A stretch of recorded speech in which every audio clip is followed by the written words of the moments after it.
Porque a grama do vizinho é mais verde que a minha. Olá, queridos, a paz do Senhor. Me chamo Paulo Roberto Júnior, tenho uma palavra de Deus para você, mas antes vou pedir para você se inscrever no canal, deixar o seu like para que a gente possa alcançar mais irmãos. A nossa palavra de hoje está no primeiro livro de Samuel, a partir do capítulo 1, a partir do versículo 1, que diz assim: Houve um homem em Ramá, Taim, Zofim, da montanha de Efraim, cujo nome era Eucana. E este tinha duas mulheres. O nome de uma era Ana e o nome da outra, Penina. Penina tinha filhos, porém Ana não tinha filhos. Subia, pois, esse homem da sua cidade de ano em ano, a adorar e a sacrificar o Senhor dos Exércitos em Siló. Estava ali os sacerdotes em Siló, estava ali os sacerdotes do Senhor, Ofni e Finéias, os dois filhos de Eli. E sucedeu que no dia em que Eucana sacrificava, dava a ele porções do sacrifício a Penina, sua mulher, e todos os seus filhos e todas as suas filhas. Porém a Ana dava uma parte excelente, porquanto ele amava a Ana. Porém, o Senhor lhe tinha cerrado a madre, e a sua competidora, de forma excessiva, a irritava para embravecer, porquanto o Senhor lhe tinha cerrado a madre. E assim fazia ele de ano em ano, quando ele subia à casa do Senhor. No versículo 8, então Eucana, seu marido, lhe disse: Ana, por que você choras? E por que você não se alimenta? E por que está mal o teu coração? Não te sou eu melhor do que 10 filhos? Irmãos, esse texto aqui fala um pouquinho sobre a vida de Ana. Nós sabemos que Ana, depois de um milagre que Deus fez na vida dela, gerou seu primeiro filho se chamou Samuel. Assim que ele nasceu e desmamou, ele foi entregue ao templo, se tornou um profeta, se tornou um juiz. Inclusive foi Samuel que ungiu Davi a rei, ungiu também o rei antes de Davi, que foi Saul. Enfim, Samuel foi um homem realmente muito abençoado, através de um milagre que Deus fez na vida de Ana. Agora, antes desse milagre acontecer, Ana, ela era casada, o seu esposo, além dela, tinha uma outra esposa, por conta de uma questão de cultura daquela época. A outra esposa do seu marido tinha filhos, mas ela não podia dar filhos. E aquilo entristecia muito ela. Infelizmente, por conta da cultura daquela época, a ignorância também, as mulheres que não podiam gerar filhos, elas eram consideradas mulheres amaldiçoadas. A gente sabe que isso não tem nada a ver. Mas, infelizmente, naquele tempo, era esse o pensamento. E ela, com certeza, se sentia culpada, ela se sentia como uma pessoa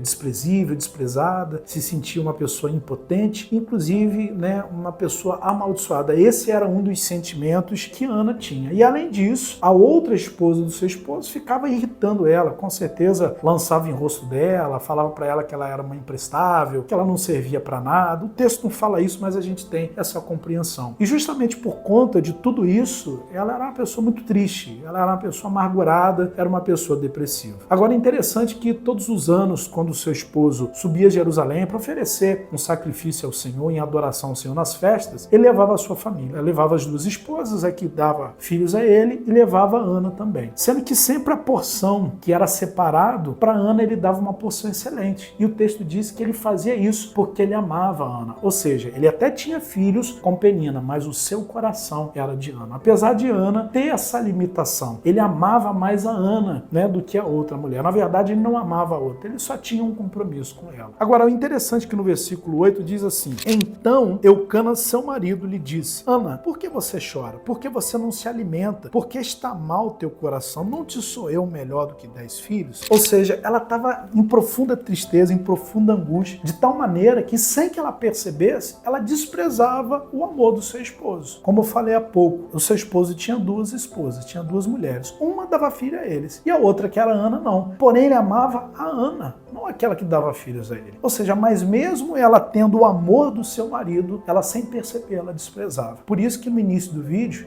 eu fiz aquela pergunta: por que a grama do vizinho é mais verde que a minha? Você já observou que a gente fica tão triste, desesperado por aquilo que não temos e acabamos desprezando o que temos? A gente precisa tomar cuidado, irmãos, com a ingratidão no nosso coração. A ingratidão, irmãos, ela é como uma raiz de amargura. Na verdade, ela leva a gente à amargura. A ingratidão é um problema, porque a gratidão é a gente ter um coração grato por aquilo que Deus faz em nossa vida. E a ingratidão é a gente não reconhecer o que Deus faz. Ela era tão triste pelo fato dela não poder gerar filhos, que sem que ela percebesse, ela desprezava o amor do marido dela. E quantas pessoas também acabam se comportando dessa maneira? Alguns até não é de forma intencional, é sem perceber. A gente precisa, queridos, pedir a Deus para que o Senhor abra os nossos olhos, para que a gente possa enxergar as bênçãos que nós já alcançamos. Eu não estou falando que você não não tenha que ter o desejo de alcançar mais coisas. Não é isso. Mas a gente precisa entender que isso é um princípio. Ser grato a Deus é um princípio. Ana, ela estava tão amargurada pelo fato de não ter filhos que ela desprezava o amor do seu marido. E, consequentemente, por desprezar o amor do seu marido, ela não se deitava com ele. Como que ela ia poder ter filhos se ela não se deitava com o seu marido? Entende? Então, a ingratidão acaba nos impedindo de plantar, de semear e, consequentemente, de colher. Porque a ingratidão tira a perspectiva de vida. A ingratidão rouba o sonho do nosso coração. E Deus quer que a gente sonhe, Deus quer que a gente planeje, Deus quer que a gente,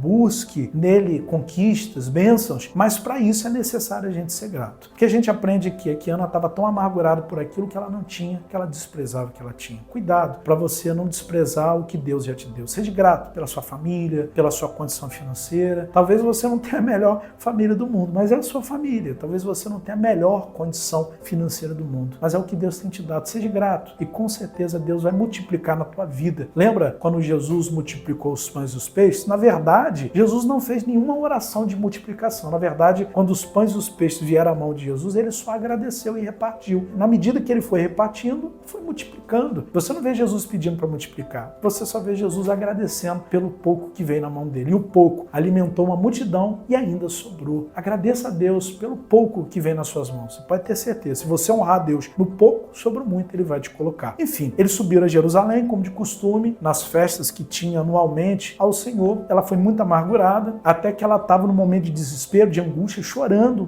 pelo fato de não ter filhos. E um dos sacerdotes veio até ela e até questionou, porque ela estava tão embriagada da tristeza que ela parecia estar embriagada de algo. E ela falou, não, eu não estou embriagada de bebida, eu só estou em profunda tristeza. Ela contou a história dela para aquele sacerdote e o sacerdote deu uma palavra para ela. E quando ela voltou para casa, ela voltou encorajada com aquela palavra. A Bíblia diz que ela se deitou com o seu marido e Deus fez o milagre. Ela gerou o primeiro filho dela, que foi Samuel. Deixa eu te falar, Deus tem uma palavra para você e essa palavra é exatamente o que você está ouvindo. Agradeça mais a Deus por aquilo que você tem, porque pelo fato de você se preocupar com aquilo que você não tem, você está esquecendo do que você já alcançou. Seja grato pelo que você tem e pode ter certeza, Deus vai gerar um milagre na sua vida. Mas a matéria-prima para esse milagre chegar se chama gratidão. Vamos orar? Pai querido, em nome de Jesus, obrigado pela tua palavra. Nós aprendemos um pouquinho com essa mulher, que foi uma mulher de fibra, uma mulher de fé, mas durante um bom tempo da sua vida ela foi uma mulher angustiada, triste, que se sentia humilhada, até o dia que ela ouviu uma palavra do profeta. Pai, nós recebemos uma palavra do Senhor através desse vídeo. Que essa palavra ela possa gerar frutos no nosso coração. Nós aprendemos que muitas vezes nós nos preocupamos tanto com aquilo que nós não temos, que nós acabamos esquecendo e desprezando aquilo que já foi alcançado.